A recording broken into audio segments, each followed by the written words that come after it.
It's tea time, ladies and gentlemen. I need someone to edit in a drum roll. Charades, yeah. Right.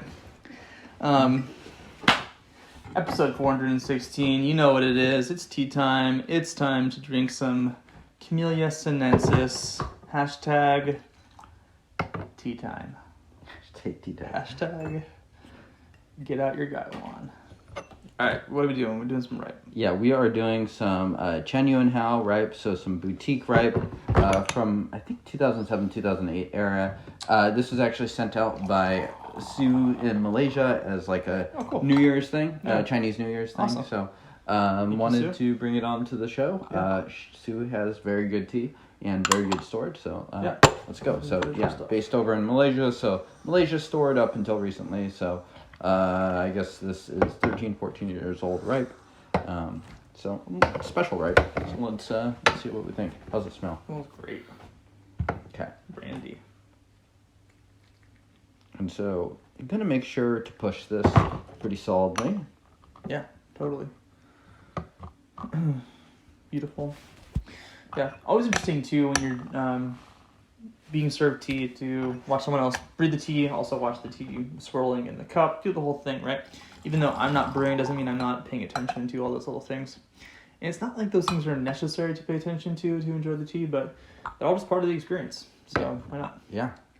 Nothing better than a backseat brewer. Yeah. A little bit more left. Yeah, left turn.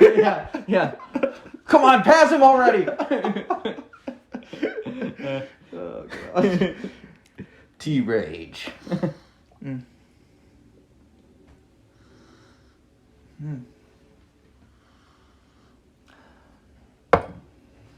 Interesting. It has almost a corn starchy sweetness smell to it. Totally get that. Yeah. Huh. We'll see how it goes. All right. Cheers. Cheers. Might be a little light again on steep Right. Yeah.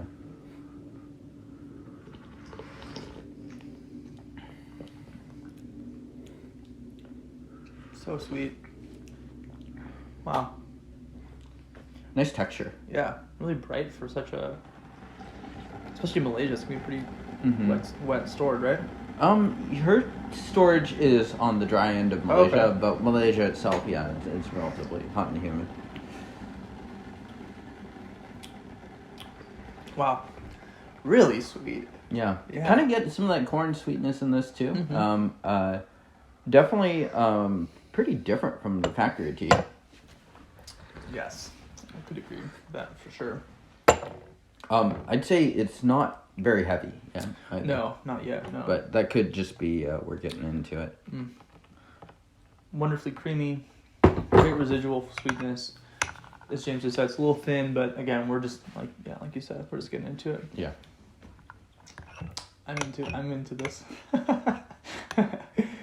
Really drinkable. I mean, really flavorsome. And it's also a boutique ripe, so like a very early boutique ripe. I mean, I don't know a ton of people making boutique ripe. Yeah. This early, so. And so, for folks out there who are wondering what that means, James, you're talking about the size of the production, the farms that the tea is being produced from. What are you talking about with the boutique? Yeah, so I obviously don't even know the name of this tea exactly, so I don't know the total production history, but it's done by a smaller Taiwanese label based in southern Taiwan. That basically, they often go there and they press their own cakes, usually raw, but sometimes they will do a ripe production too.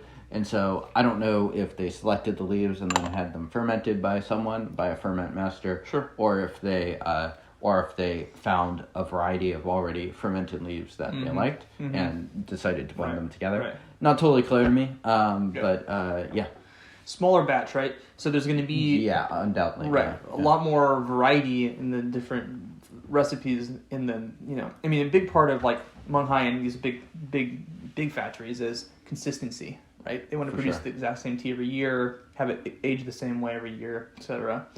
This is the kind of tea that you might not even expect this tea to be produced from the same farm or same batch of leaves, the same flavor profile the following year, which is harder to replicate with such kind of more fine-tuned locations and not nearly as much different farms going to the same product. Right. Cheers. So many scales of magnitude down as Right. far as just the production goes. Cheers.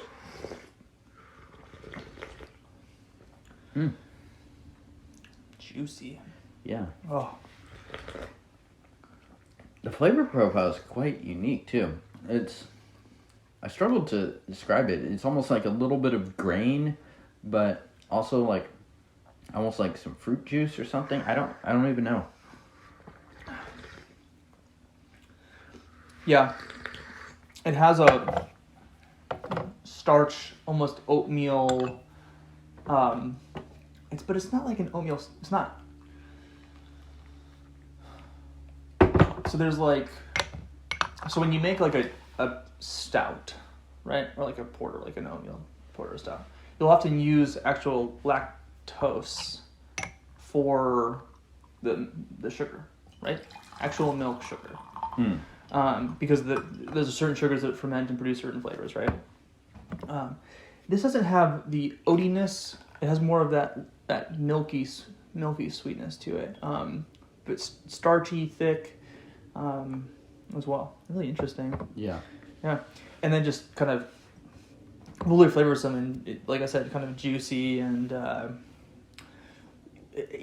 for how low noted the flavor profile is, it still has a lot of liveliness and freshness to me. For sure, yeah. And considering how old too. Right. Like Yeah. 13, 14 years old and stored in a humidish climate. Yeah. Yeah. In the 7572 episode, a couple episodes back, I talked about how that one was very much straight down the line. Sure. How would you put that? Like, would you say this is pretty different or pretty similar? I mean, to me, definitely tastes like a ripe, right? So it's not sort of out of the left field, but no, it's pretty different. Not as charcoaly, not even as like fermented wood flavors. Also, not too much vanilla directly, and or like those sort of cherry sweet notes. I don't know. Yet somehow it's still hanging on to that sort of form of ripe pu'erh to me. Yeah. I agree with you. It's kind of it's not to use an SAT word, but quixotic. Ooh. Oh, there you go. Ooh. Comment your favorite SAT word below. Freeze frame right there. Quixotic. Webster Dictionary definition coming right up. Oh, fuck. Oh, God. And Denny just pissed himself. Replay that. Replay Put that that in on slow the Discord. motion. Oh, God. I'm a walking meme, and I don't even mean to. Cheerio. Fuck. God. How do we get these done? How do we even do this? Such a good tea word. Fucking it up. Alright, cheers. God.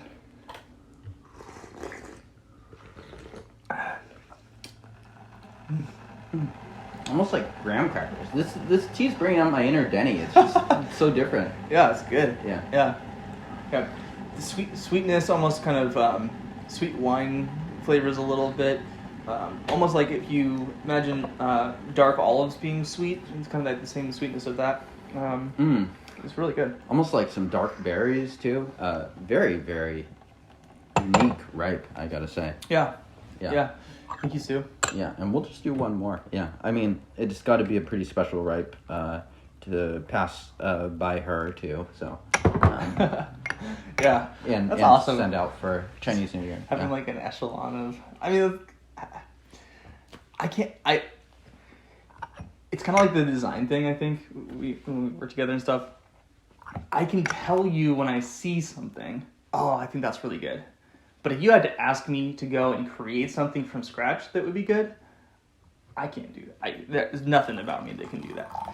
And I'm just shout out to all these people who are able to create these teas, because I know I probably could never do something like that. I can go and enjoy them really and like thoroughly and be excited about them, but it's one of those creative pursuits that I'm more on the back end of the experience than you're an the beginning. appreciator. Yeah, as am I. Yeah. And these people really are masters. I mean, like you said, beautiful color. Yeah. wow, really good smell in the cup too. Actually, Yeah. a little different. And I'm glad this is tea number 3 after Sichuan, because I think there's a lot going on in this tea compared to the initial Munghai, right? Right, I agree with that. Almost a pepperiness in the aroma. Black peppers. Yeah. Anyway, here we go. Yeah, how dark it is. Cheers. Cheers.